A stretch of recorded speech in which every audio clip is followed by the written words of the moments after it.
Y254 TV. This is still White in the Morning. Very glad you're still tuned in. Naona ni kama nani aliniachia kush. But anyway, it's been an amazing morning. If you didn't catch the banter I had with Burning Dollar, it's interesting hiyo jina yake. I think I need to keep reminding myself anaitwa Burning Dollar. So because I know the official name. So hii ya kiusanii we. Anyway, wacha nisimuingililie kabla anipate huko behind the scenes. As we move on swiftly, we are onto the first, which is ideally the second conversation of the day, where we are talking about emotional burnout. Ushaijipata kwa relationship and you don't know when to leave. Have you ever found yourself in a situation where you feel emotionally drained, you feel emotionally tired, and you don't know what to do? What time should you exit? What flags are red? Which ones are maroon? And which ones are pink? Yeah, I think we need to define that clearly so that you know when should you leave. So today, that's the conversation we are having. And then, I told you, Squeezy, we will be mixing up things. Today, we are not just an all-ladies panel discussion. We have decided to include the boy children in our show today. So, let's take it away. Let me introduce to you my panelists today. They will be telling you their names and what they do. Karibuni sana. Asante. So, normally on Wednesday, we have ladies. So, leo nimekuwa na boy children. The person who left was a boy child. And then now I have another boy child. So, I'll give you the privilege to start. Because tunakuanga wasichana tu, leo tumeona boy child. That's unique. Thank you. Good morning. My name is John Dennis Waweru. I'm a psychologist by practice. And I'm happy to be here today. Karibu, thank you. The amazing lady mwenye tuna twin. Good morning. My name is Masi Mwende. I am a former vice chair for the Management University of Africa Students Association, and I am also a soon-to-be a finance graduate from the same institution. Thank you so much for having me. Management University of Africa. I've never had that one. Interesting. You're welcome. Asante. Are you in a relationship? I am in a relationship. All right. Ile dust tunakula Kila waramba proba. So you are not. Yes. So what were you in a relationship and you left? Cha tuseme, if I was, it was a while back. Sasa nimeamua kwanza nikuwe mpenzi mtazamaji kidogo. So that, sometimes even as a psychologist, it's good to get other people's perspectives here and there so that you can, know what to avoid. Amazing. So today I have the perfect people for this conversation. One who is in a relationship and one who is not. Where do I want to start? What is emotional burnout? Emotional burnout? Okay. Have you ever been in a situation where you feel drained? Unasikia ni kama nguo zimetoka kufuliwa, imesuuzwa, imefinywa, imekamuliwa hivi, such that you feel as if you don't have the energy to go on with this thing. The things that used to excite you hazikubambi tena. And kuna kuanga na ile point na kuanga, someone is like, meh, okay. Whatever goes on. That's burnout. Vitu zenye zilikuwa zinakuexcite kitambo hazikuexcite. Vitu zenye zilikuwa zinakukasirisha kitambo hazikukasirishi.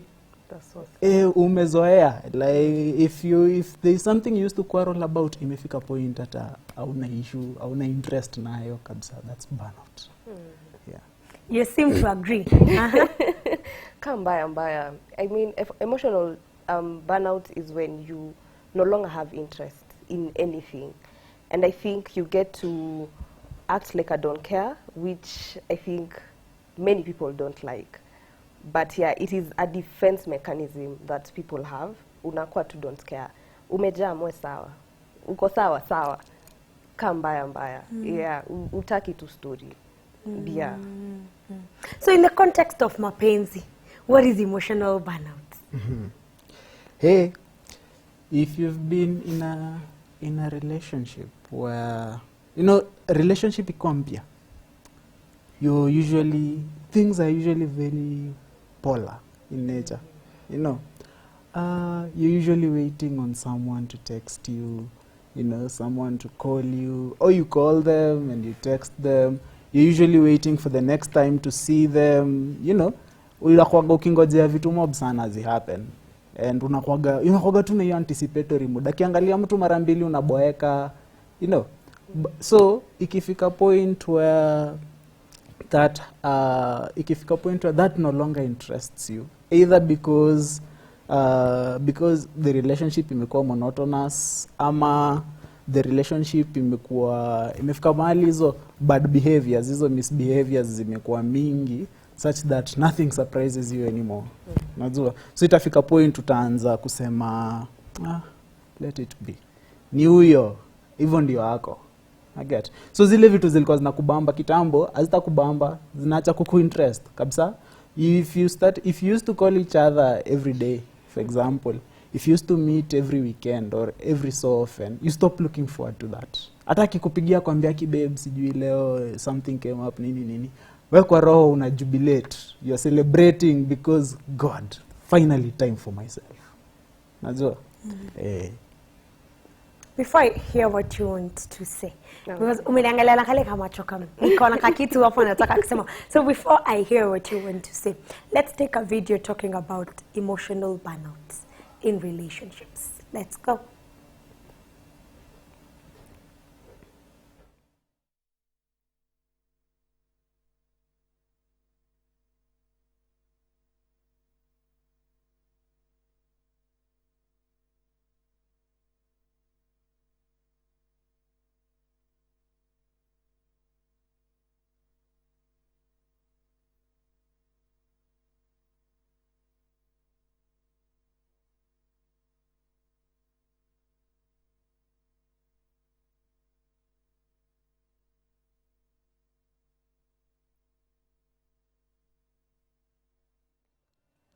All right, we apologize for that technical hitch.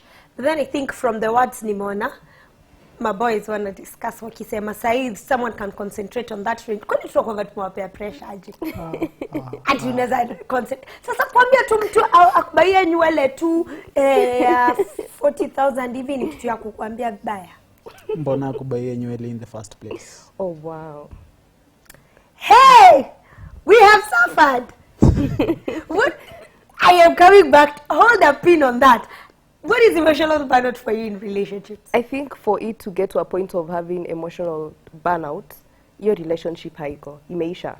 Yes. The moment you feel like I am drained, the moment you feel like I want to just have my own space, the moment you'll hear your partner say, please give me a break, my dear run, hakuna kitu mnaendeleza hapo.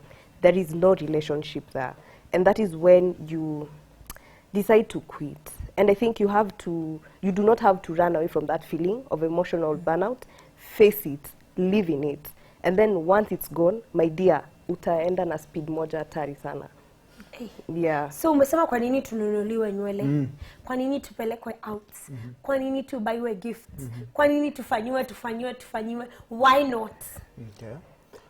Unajua pia sometimes ina depend na ukiona imefika point mtu ameanza kufocus na nywele, gifts, kupelekwa out, hakuna relationship hapo because first of all hamkuingia juu ya nywele ama gifts. Unajua nywele ama gifts ni campaign.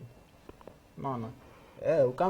Sai mtu hata ule ako hapa State House campaign sai au muoni juu ya gari akipeana do. Lakini hiyo time itafika atakuja taanza kucampaign, mtaanza kufanywa vitu mzuri hapa kule. So ukiona unafanya vitu mzuri hapa kule ni campaign ama system update. Unaona? So what's the point here? Hey jamani. Wanaume uko nje. Campaign ama system update. Ama system update. Imefika point venye amesema hiyo relationship imekuwa boring, imekuwa monotonous. So kukuwin back ataanza tu kufanya hizo vitu. Na ataanza kuzioverdo, but kama yeye si mtu anafanyanga hizo vitu, what's the point? Juu saa zingine unapatanga we go around a problem na tunashindanga tukidance around that problem. That's the problem. Juu utaki kukubali kitu imeisha. Unaona? And one of the stages za burnout inakuanga you push harder, you try harder. Unaona yenyewe udema hayuko kwako, yeye alienda. So hapo ndio unaamua by the way, it's been long tangu tuonane, see you come, let's meet. Hiyo time mna meet si place hata wewe mwenyewe uko kwa hiyo au uko kwa hiyo bandwidth ya kumeet naye, but juu unataka kumimpress, unataka kufanya system update, utapata you'll go ahead and push yourself to get there, you see. So unapata the more una push yourself, the more unaona mtu bado naitangwaje, respond venye inafaa, unaona. So wewe mwenyewe pia unachoka na unajam juu unashinda okay, nini sija kufanyia. Actually hiyo ndio kitu moja na kuanga very common kwa relationships. Before watu wakubali hii kitu imekufa na lazima tuachane nayo, wanajiuliza nini sija kufanyia, ni wapi hatujaenda, nini hatujafanya, you see. Juu ilifika point yeye akaamua kufanya system update na app ili crash. Yeah, I disagree with what he's saying. Kabisa. Because number one, why are you approaching a girl who wears wigs na who afford wig? Kwanza unajua hapa. Kwanza unajua ya 40k ni fake. The origin ni 70. Ni 70k by the way. Sasa wewe kwa nini unani approach na unaona tu niko na wig kwa kichwa? Kwani nimejitengenezea hiyo wig? I disagree kabisa with what he's saying. What else are you disagreeing with? Everything he said, because now you see the problem is una approach kitu fiki bei. That is one. Because you cannot come in my life and then you make me live a life lower than what I was living before you. My dear, please, we either keep the pace or higher. Hakuna kurudi nyuma. Mbona acha nikushow. Kenya anasema acha nikushow from our point of view kama madem. Ndio utuambie your point of view kama chali. Point of view yangu kama dem ni kama umenipata nikishi lifestyle fulani. Kama huwezi maintain hiyo lifestyle, tembea. Yeah. Unless I love you very much to stoop lower to your level, and it's very few women who will do that. Yeah. And when they do it, ukipata wale watafanya a few times here and there, then they get tired. And then what will start coming? Madharau, matusi, hata ukinipata nilikuwa naendeshanga gari, ukinipata nilikuwa napakangwa makeup sijui ya wapi, ukinipata siku hizi niko sifanani venye nilikuwa nafanana, and then it now brings a rift. Yeah. But then I will want to throw an interesting rift an interesting mix into the conversation. At what point do you realize you're burnt out? Because now you're there saying, I'm not saying you, but from your point of view, that gender, you're there thinking, I didn't approach you because sababu ya material things or something. I like you. She's here saying, I have lived this life, and this is what I know, and this is what I want. So what happens? You are both having conflicted point of views. So what will that happen? It will start getting you burnt out. So at what point do you realize that you're getting burnt out in a relationship? Actually, ushasema moja. The point where you realize hamna vision the same. Like wewe kile unaona na kile yeye anaona ni vitu mbili tofauti. That is the first point. Unajua? Ya pili unapatanga again vitu zilikuwa zinakubamba. Zinaacha kuwabamba. Juu unapata kuna watu venye tu umesema ile standard of life ulinipata nikiishi kama uwezi endeleza haina haja ungangane. But truth be told, nyi watu mna realizing hiyo lifestyle amwezi endeleza, hatuwezi endeleza relationship ikiwa mahali katikati. Unajua? Because a good number of guys out here they hide it so well. Atakupigia tu campaign moja safi. Akuonyeshe basi ndio huyu. Ni mimi, hakuna mtu mwingine. Okay? By the time you're into the relationship na miguu zako zote mbili ndio una realize, nimekaribishwa town. Niliband. So, unapata the minute unaona hizo vitu zimeacha kuhappen, na ndio maana nimeongelelea campaign na system update. The minute hizo vitu zinaacha kuhappen, ndio unaona jana juzi kama nyinyi watu wa kuenda nini shughuli BNB, juzi ni mimi nilishughulika. Last time ni mimi nilishughulika. Last time tukienda aliniambia fanya aje kama na bili yako na nitashughulika ukirudi. It happens, you know. kama na bili yako. And then kidogo na realize by then nimekuwa nikikuja na bili yangu. Huyu mtu mwenye alikuwa ananiambia hii flashy lifestyle ataniweka kwa wapi, simuoni. Unaona? So unapata number one, you'll feel cheated, you'll feel lied to, na utaanza kuchokea hapo. Unaona? Na venye anasema ati sijui kama uwezi maintain lifestyle yangu haina haja uko karibu na mimi. 90% of watu uko approach hata ikuonyesha hiyo page. There actually very few who will be honest ile I really like you. Yes, najua uko hivi na uko hivi na uko hivi, but yenyewe my intentions are pure, mimi mambo ya moyo are very pure, very very nice, very loving. Very few people, watu wanakujaga na mbwembwe, watakuja na mbwembwe, watakuonyesha by the way mimi ukiwa na mimi hata si Canaan Sayun tunafika, yani till death will do us part, you know. So unapata you'll believe, and I don't know why people are gullible that way, and I'm using people very selectively in the WCW edition. So I don't know why people are gullible that way. Na unapata by the time unakuja kurealize, by the time unakuja kuhit, because hata me the people I deal with, by the time unakuja kuhit, it's 1 kid, 2 kid down the line. Naona imego a certain period of time, a substantial period of time.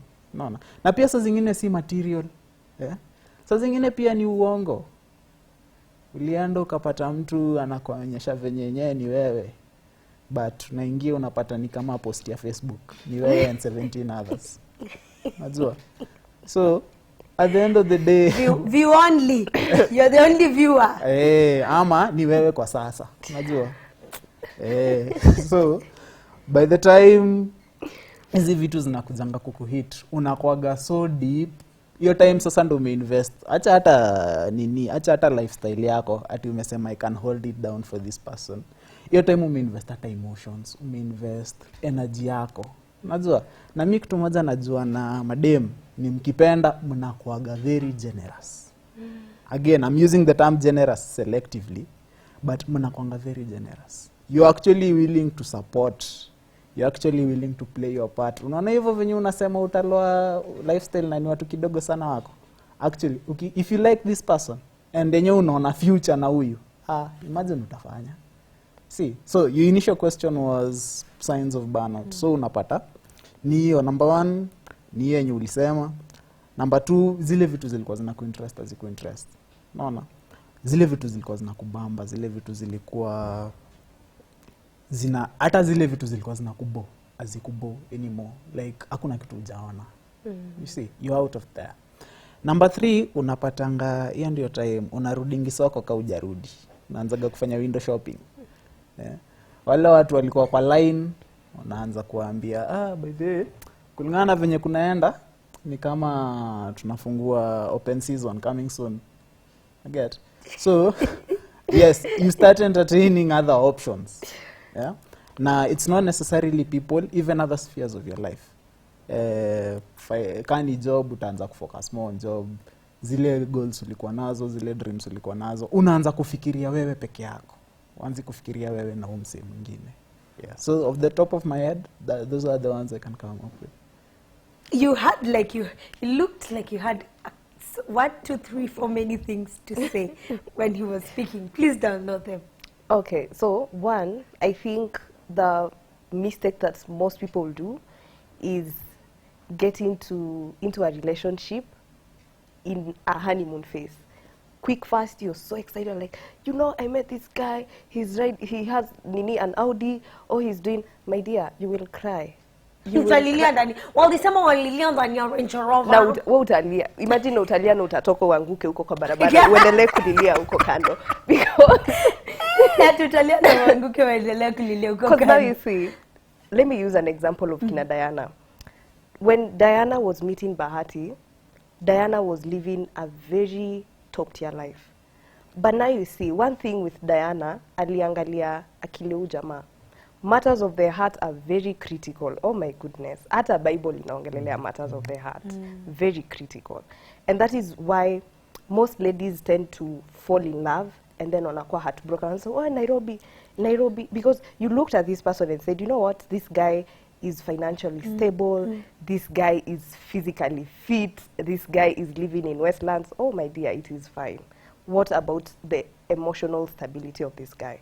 You know, you have to sit down, nuangalie perspective ya msee ni gani, goals zake na zangu zinalign. Because you see, Diana at some point in life yake ilitoka 10 to around 5, but then back to 100 real quick, because she saw the potential in this guy, and akakuwa very bearable with Bahati, and that is why I'll say matters of their heart. I mean, kuna watoto angekaa watolewe kwa gari weko kwa Nissan, kwanza gari yao iko parking for one good year, weko kwa Nissan, and they will chuck that relationship real quick. Because what do you mean? Why you having my car kwa parking for a whole year, na unanieka kwa Nissan ya company? In fact, it's branded, natembea na Nissan nikiwa msupa, na wig zangu kwa Nissan. Una get? So I guess, I mean, people tend to fall in love in a very honeymoon phase. Oh yeah, I'm excited. Oh, I met this guy. Oh, you know, oh babes. And then, you know, we have that habit of, you know, oh babes, you know, I have gotten this guy. What do you think? But trust you me, there is that thought, there is that feeling you will have, yeah? Hey, jamaa kuna venye. But anyway, akona gari, so, and that is where we go wrong. Sit down, analyze what you're feeling. Do not ingiza mwili yako yote kwa relationship. Akia, utalia vibaya sana. Tumeambiwa tusiingize mwili yetu yote kwa relationship. Tutaumia vibaya. Before we take, I think our some technical issues is a bit so what we're going to do, we're going to take up the comments on every, they're reading those comments, so Benja will display them on the screen, then we will be discussing them. But before we go to that, as Benja sets that up for us, I want to ask you, how does the society and cultural norms make people stay in emotionally draining relationships? The society and culture. The role the society, because it's not the society, social media. Yeah. With our generation, it's social media. What does the role social media play? Hata before tuende social media, tubaki hapo kwa society kidogo. Ametaja babes. Oh babes, I met a guy. Oh babes, hey. They're the biggest. Yeah. They're the biggest contributors to people staying in unhappy relationships. Ako hiyo committee yenye unakuanga nayo. Hiyo ya akibeze wewe mnajua aliniambia my man akunifanyia you know my man. Yes. Ako committee. That is the reason you stay in that, because unapata number one, kuna watu benefit by proxy, you know. You itakuwaga your man and her. There are people who will benefit by proxy, number one.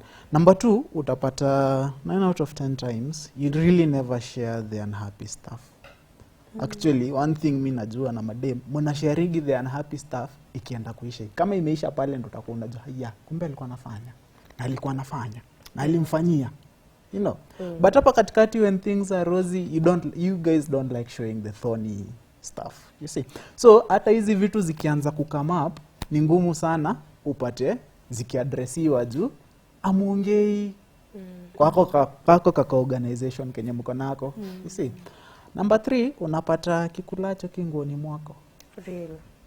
No. That's so true. So at the end of the day, at least finally you agree with him. That's true. Okay. Ako kakokun. Ako ka organization kenye mnakuanga nako kenye kana determining a lot of your things, ndio kana kujanga kuharibia. Na lastly unapata, you see, it's the one that dictates 9 out of 10 times, it's the one that dictates what you need in a man or what you need in a relationship. Si wewe. Yeah. Ni hiyo circle.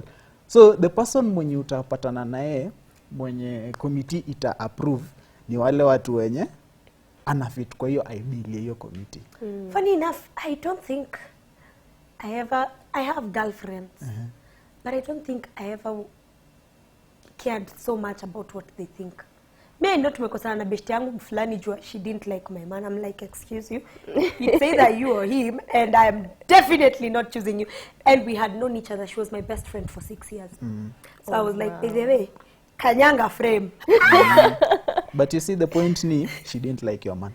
Naona? Yeah. So yeye kwa akili yake akona ule mtu mwenye anajua mtu yenye ako gift trapped na akona dika ribbon pale juu. Yeah, the perfect person wako. You see, as unlike say gay relationships zenye si hatuna shughuli. Ni mama hata kama tuliona mwingine last week tutakuja tukuambia bidhi unajua ni wewe. Ni wewe unakuwa bidhi wewe ndio unakongoa maliza huu msee. Hatujaiona mtu mwingine akiwa hatujaiona akiwa hivyo. Unajua? But nyinyi utapata umo wapatana na mtu and then your friend is not happy with you because you're seeing someone else. Maana so hata hiyo nguvu ya kwenda kumwambia by the jana tulifight tutatoka wapi? By the naonekana ni dangani. Hiyo nguvu itatoka wapi? Unajua? So society pia ina shape. Alafu tena social media inatuwekeanga expectations. Yeah. Unajua? Kuna wale watu wanafuata influencer na unafuata influencer na boy wako ni comrade hapa UN. Oh no. Sisi nimekuwa to Rivers nikaona dem fulani anapigwa picha juu ya gari. Imekuwa balloons. Alafu hiyo gari ni mpya. Alafu hiyo gari si yake. Mwenyewe akawapata. I was like, oh no. This is so embarrassing. Mchana atapiga hii picha alafu ende post social media vile amebaiwa gari. Meanwhile ni venye ameenda kuingia parking akapata gari ya mtu amejiwekea, probably ni mtu alikuwa anabaia dem yake or something, or mtu alikuwa anajiba, you know. Then they have I looked at that girl, it was so embarrassing. I didn't even want to stay there. So unapata hiyo sasa mwenye ataona hiyo picha atajua hiyo story yote. Atajua. I won't know. Yeah. Atajua. So yako bedhe beshte yangu alifanyiwa. Kwa hivyo mbona mimi? Naona beshte yangu alifanyiwa mbona mimi. So inakuweka hizo expectations. Hata ile pande nyingine ya studio kuna Team Amerix, Team Tate. Expectations bado. Yeah. Unajua? So unapata inakushape expectations. Nikipatana na dem sikuangalii wewe kama wewe. Na kuangalia wewe na ile mental picture unafaa kubehave hivi na hivi na hivi na hivi. So nikiona how behave hivyo hata ninaanza kuchoka mapema. Hata before nijue reason ni gani ama huko unakuanga hivi personality yako iko aje na vitu kama hizo. Siku hizi hatuingiagi relationships juu ya vibes. Ni mostly tunaingia ile relationship inafit ile ideal yenye wale watu wako kando yetu wako nayo. Amazing. All right. Do you have something to say before we pick this? Yes. I totally agree with what he said right now. I think one advice, and I know most Gen Zs are going to hate me for saying this, but it is you and your man. But then, don't let your man lead to you cutting off all your friends. You will need them at some point in life. You get in. Arusi yako itakuwa na bwanako. Uta need cheering squad. Wale waku utarushia kina nani maua. You will need them. So I think we need to have stability from both your partner and your friends. Do not totally cut them off, because imagine now Q-man and then your guy is no longer there. Who will you run to? So you cut off all your friends because of this one person. But the thing is, you also need to not let them be the determinants of your relationship. I mean, kuna life yao na kuna life yako na huyu mtu. You know, tukikuwa mabeshte tukue mabeshte, na ikifika kwa mimi na chali yangu, please adios muchachos, asante sana, you know. And when he said about guys, you see different ladies are like, oh ni wewe. I have remembered a TikTok I saw of a guy bringing in a different lady, but then a guy friend to this guy hakuwa anajua huyu dem, so alikuwa anajua Rebecca is someone else. So akaona dem akasema, haya kwani mama kutuletea Rebecca leo? Apparently the lady is not Rebecca. And then the guy is saying oh sorry, nilikuwa tu nakutest nione kama unajua jina yako. Ni Masi. Nilikuwa nataka kuona kama you know your name. So the thing is, guys have really interesting twists to when they want to play girls, but it's just so wrong. Anyway, it's the world we're living in. Such is life. So Yeah. telltale signs your relationship imefika kwa burnout. When he texts, I love you, and you start feeling like he's wasting your phone battery. She's already laughing. And he's looking at you interestingly. So I want to know, what is happening with the gestures? Acheke kwanza ama niongelele interest. Unaona aje? Wacha aonge. Again, Anacheka nikashaikwa kwa hiyo akushaikwa kwa ana hiyo relate. scenario. Ana relate, si ndio? Ana relate. Ashindwa ananiambia nini? Na ndio Get out of my phone. Yeah, unaniambia nini? Najua, na tukianza niko nimesema point fulani ya ana colleague kucancel unasherehekea. Hey. I've ever been there. Ana colleague tu hivi kukuambia aki babe, kitu tu imekama hapo. Sitaweza. Unajua basi. Wewe kidogo utamwambia ni sawa, can always reschedule nini, lakini ndani uko hivi. So unapata that's for me, that's I think true. Juu inafika point again aku interest as much, and then unaona by the time hii inafika ushafufua transfer options uko nazo mingi sana. Unajua hiyo time kuna mtu anakuambia bedhe kunafanya nini sato, so unangoja huu sato apate kikitu ndio ushughulikie huu mwingine. By the time inafika hapa jua it's you and 17 others. It's you and 17 others. That is just absolutely so wrong. I feel like now that I'm done with campus, I think we are grown enough to communicate. I don't think it has to get to this point of, you see, I love you, unaona na kuestia battery. I mean, just communicate. My dear, why are you even there? You do not love this. Why are you there? Communicate and say, adios, please. It's like this and this and this, and I don't think it is going to work out. So please, with all due respect, atuendi mahali. Rather than having options, unangoja yule wasato mwende mpatane na yeye. Kwanza wewe you're stooping too low. You yourself, you're stooping too low. Because you're in a relationship where you're burnt out, but you're feeling excited because someone else, some other guy has planned a date. Huyu ameplan na amecancel. You're feeling excited. My dear, don't you see you're stooping too low? Just communicate and say, I just feel like this relationship is not heading anywhere. And you just call it quits. Because you see, the more time you spend with the wrong person, the less time you spend with the right person. Just quit that relationship and move on. It's your life. She's already, yani you can tell even from the way amesema.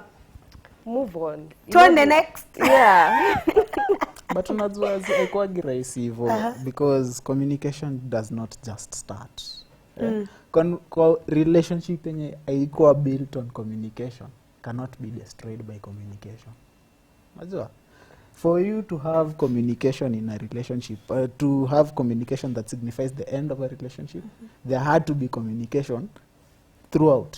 But kama sijui utareactaje nikikwambia kitu, kama unajua pia saa zingine we bundles zako zimeisha, mimi niko mahali kuna net wifi. Unajua as far as this relationship is concerned, utapata wewe unataka kuenda, mimi sitaki uende. Unaona? Na personalities za watu ni different. Yeah. Attachment styles ni different.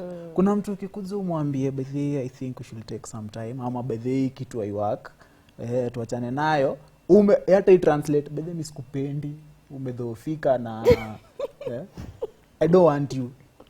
Kuna mtu atai-translate hivyo, atai-translate I am unlovable. Unaona? Haya, kuna mwingine atai-translate unapenda nani basi? Ni nani? Twende kieleweke. Kiende kieleweke. It is who. So by the time inafika point tabidi tu unakaa chini, mtu umejaribu kumwacha haachiki. Haachiki, anakuja akwambia babe ni mimi sijafanya. You know, let me try see this, let me try do this. So at the end of the day kuna time inafikanga anakuambia I love you, unachukua hata hivi simu unaangalia, unasomanga notification hapo juu, unafinya power button unairudisha kwa mfuko. Yeah. So communication, it's not that easy. Hey, my God, okay. The next one, when you realize that you're the first baddie he has ever been with. I'm not sure I understand that one Hata personally. mimi imenipita. Hiyo ni kempe tu. Ukifika kwa, oh yeah, I get it. Signs that you're already getting burnt out is that when you realize that you're the first baddie he has ever been with. Yeah, that actually can be. There are people who are like that. Yeah. All right. Ever explain to me. You know how hard it is to be someone's first love, but then But then See, I thought tunataka those virgin first love. Zenye mtu hajapigwa ka character development huku nje hawajamharibu. that can work if both of you are first loves.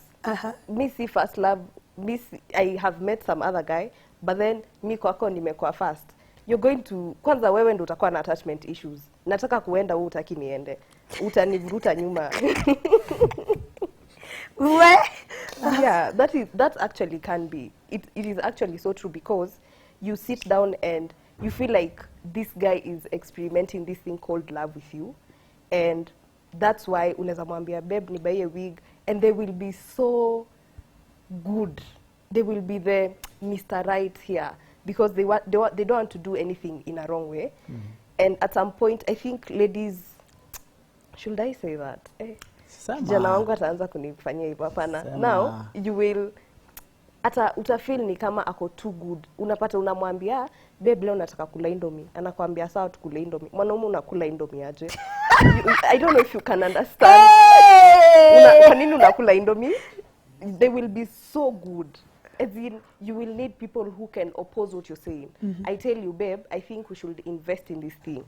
Yeah, nakuja nakwambia ni sawa tu invest hapo. Wewe kwani unanga opinions? Wewe unafikiria aje? Si uniambie utaki tu invest, unataka tununue shamba Kirinyaga. Tell me. I want to hear that. So this is actually, yeah. Sasa it's his turn to look at you. Vile unamwangalia. Put that look into words. Okay, it's not about really being the first. Sijui kama kuna watu wamekuwa na experience ya tamaking huku nje, like as far as job opportunities are concerned.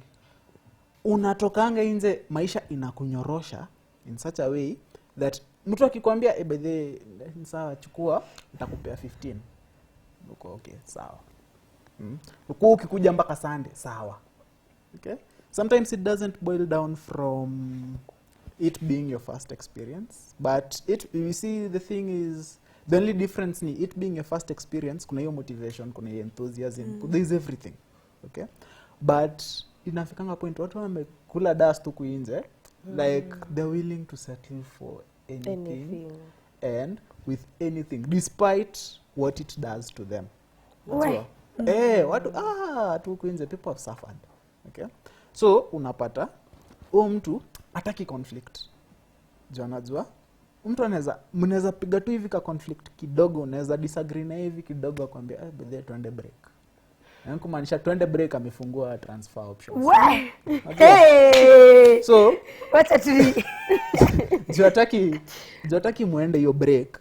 Atakuja tu akwambia babe leo tukunywe maji tulale, sawa. Babe nataka tubadilishe hii tufanye hivi, sawa. Babe ule beshte yako Jonte anibambi, sawa. You know, that is what I'm talking about.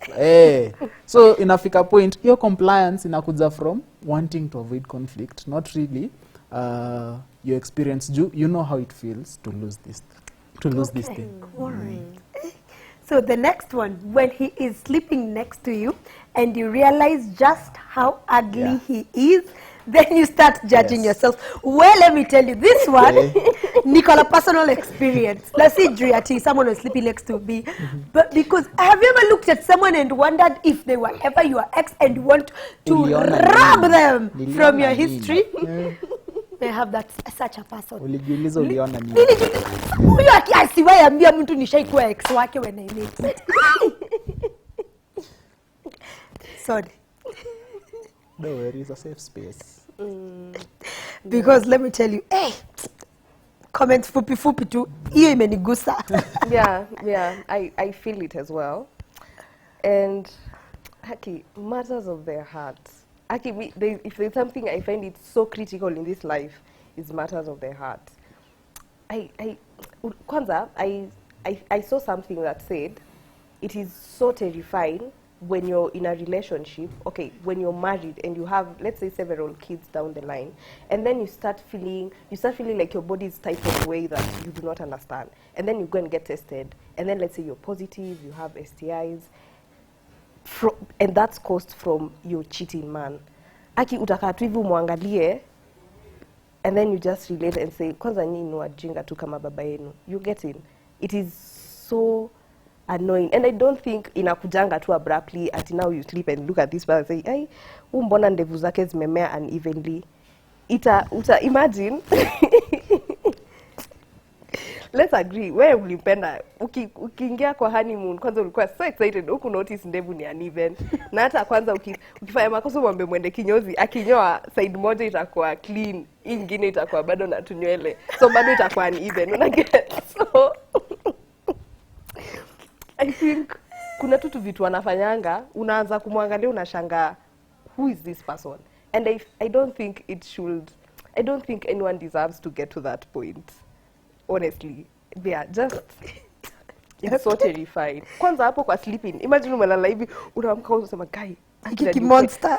Nani ukweli hizo ndevu hazifanani. And then you take your phone like babes, aki uskin ndevu za huyu. Kwanza unaangalia unaona venye itakuwa perfect sticker. Mana ngorota. Oh, hey, Jesus. Then suddenly you realize you don't like people that snore. My dear, tell us something before we take the next one. Kama hii ndio soko. Walisema siri ni ukimaliza unaoga,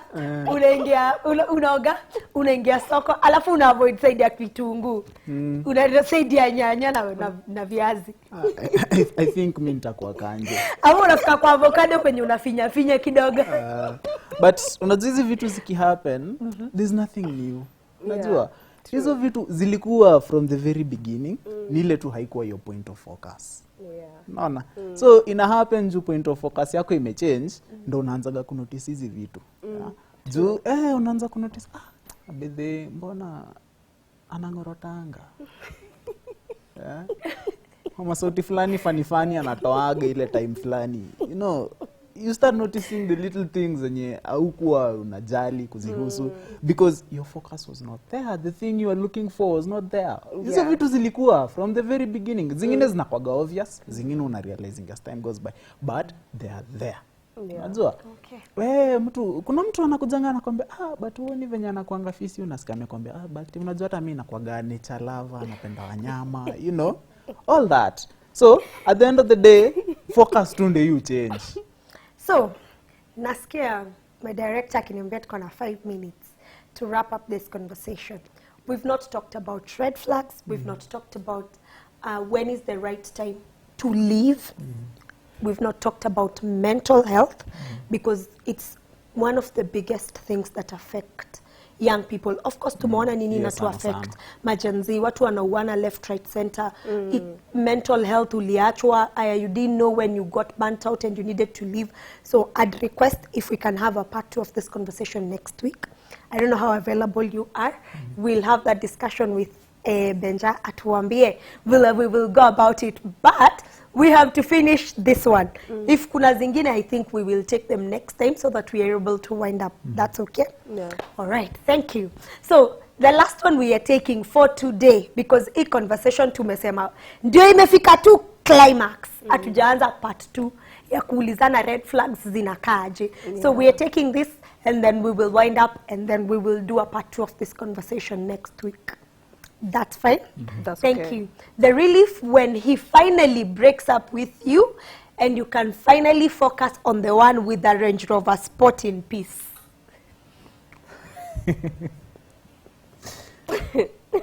Ni hayo tu kwa sasa. Unafungua transfer options. Ashasema transfer options. Kuna mtu akilive inside. I have a friend who used to say, ukimwacha asubuhi, jioni akona the next mpwa. Kuna kwaga na line. Alisema yeye ukimwacha atikuheal atahil mbinguni. So mumeachana saa hii, jioni she will be out with someone else. Na si ati huyo mtu alikuwa. But ule mtu ashaikani kama alimkatia, amemchorea, huyo sasa ndiye anaenda anachukuliwa, tuna move on. Unajua the one thing nimekuja kurealize, na this is again without saying too much. The one thing nimekuja kurealize ni mnakwaga na parking. Unajua? Okay, so thank you for letting us know. Not everyone does, but yeah. But mnakwaga na parking. Na hiyo parking is very rarely empty. Rarely. Wow, that's it. Mbona na feel like unasema mkweli mingi? True, yeah. When I was younger, that was me. Yeah, I had parking. It is very rarely empty. Lakini kuna mtu unapendanga personality yake na huo ndio unamuanga ukae hapo kando. Again, point of focus ina change. So time point of focus ita change, utaanza uanze kuona bedhe ini ng'ombe gani nilileta huku. Hapo ndio kuna options pale, because mtu hana options. Imagine enda sasa ugongo na hiyo burnout. Yeah, anatoka true. ende wapi? Anatoka ende wapi? Like honestly, usipompenda atapendwa na nani? Najua. So unapata most people wanaingiaga relationship wakijua niko na choice B, choice C na choice D in order of preference. Naona. So hata choice B akikosa kucooperate, niko na choice C, naweza focus naye. And the good thing with you ni watu huwa hawarealize wakiekwa parking 9 out of 10 times. Yeah. So vitu zikienda zikurambe huko, ukuja auta realize, mtu hata realize atakuwa by the way, she's giving me so much attention, she's giving me so much of her time. Like amekuwa tu available, amekuwa tu free all of a sudden. Unaona, but ujui pale ni mambo ilikuwa inaenda kumchochia pale mbele. You see? Yeah, na feel vibaya kukuambia time is up, but in my mind I'm like, how do we end this conversation, this part 1 of this conversation? Because we have agreed that we need to talk about red flags, we need to talk about when do we leave, we need to talk about after leaving. Ndio usiende kuhatu watu wengine huko ukawapelekee burnout. What's the healing trajectory? How does healing and growth look like? And that's where we will throw in mental health conversation. But for now, I want you to, I don't know niwaambie muwind up aje. Like, I don't know. You just do you. Because sasa sahi, na feel ni kama tumeachia mahali. So I want you to wind up your thoughts in like 20, 30 seconds. Okay, what I can say from what he's just said, what he's saying is true. Many people have parkings, but it is just so wrong. It is unethical. I mean, why would you love someone's child ukijua vizuri sana hapa nitatoka niingie hapa? And you see, that is sorry, that is why you tend to see most of the killings, because these people that umeweka parking, they know very well you're with someone else, and so they already know your habits. They know me at some point in life I am chilling for this chile, and she's left that relationship, she's come in this other relationship with me, so I can treat her the way I want. And then unagongwa depression, unaenda kwa mwingine. Please, ladies should sit down and internalize their emotions. And it's okay to be single. Imagine, wawezi jipeleka Kempinski? Unaweza. Si unaweza jipeleka hata GTC. Imagine, love yourself first. You cannot love someone else when you yourself you're not loving yourself. So it starts from within before going outside. And I think that's why kuna tu hizo burnouts mingi sana kwa majenzi. All right. We're good? Okay. So we are putting a pin on that.